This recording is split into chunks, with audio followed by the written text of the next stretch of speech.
First of all, Pakistan is not following Islam. Are you joking? I'm saying not Pakistan have 90% Muslim. Muslim means follow Islam. But Muslim, what Muslim? What Muslim? I remember 15 years ago, it's not today and I heard it's worse, 15 years ago I remember going to a wedding in Pakistan.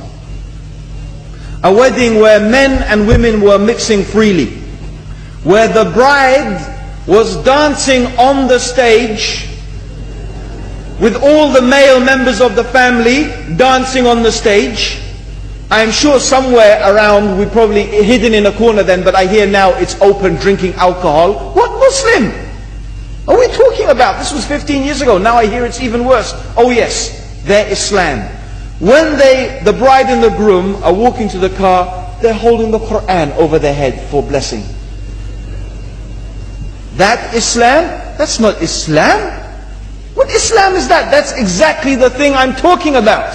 That's why Muslims are in such a mess. Because of this nonsense, this hypocrisy, actually they are insulting the Quran by doing that. Amongst all of this haram, they think that the Quran, holding it over their head, is going to bless them because they're holding it. What is that? Where did they get this from? So, I don't know what we're talking about. In fact, this is the problem. You see, the Muslim world itself is so far from Islam. So many you find here in India. Or I know it's not a Muslim country, but there are lots of Muslims here. But I don't know what sort of Muslim. Most of them go to the dargah and they call upon some dead person in the grave, and they think that by talking to a dead person they're going to have their needs fulfilled. What's the difference between that and worshipping an idol? There's no difference, believe me. It's shirk. I've seen it myself with my own eyes. I'm praying in the masjid, the adhan goes, the people are praying in the masjid, and the people in the dargah are not coming to the mosque to pray. They're still going around the dargah and making all their whatever the things they do. What's that? That's not Islam.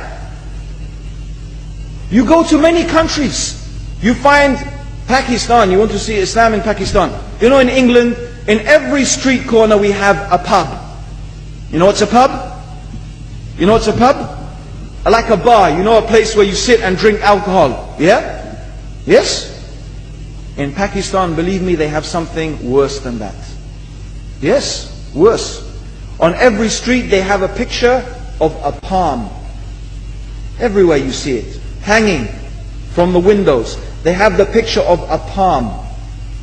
What's that advertising? Something worse than drinking alcohol. An invitation to disbelieve in Allah. That they're going to read your hand and tell your fortune. Shirk. It's shirk. Whoever believes, the Prophet said, sallallahu alayhi wasallam, whoever visits a fortune teller out of curiosity, Allah will not accept their prayers for 40 days. Whoever believes in the fortune teller has disbelieved in Allah and His Messenger. That includes, by the way, horoscopes. Yet you see in Pakistan, a picture everywhere of a hand. Worse than a pub. Worse than a pub. It is better to drink alcohol than make shirk with Allah. Yes. So this is the Muslim countries. You will not find one except they are not doing magic and shirk and kufr, or except maybe one or two you will find. So this is the state of the Muslims. So no wonder we're in the confusion and the chaos. So these are not good examples. And this is really, in fact, the very reason that I'm saying why we are in such a big mess.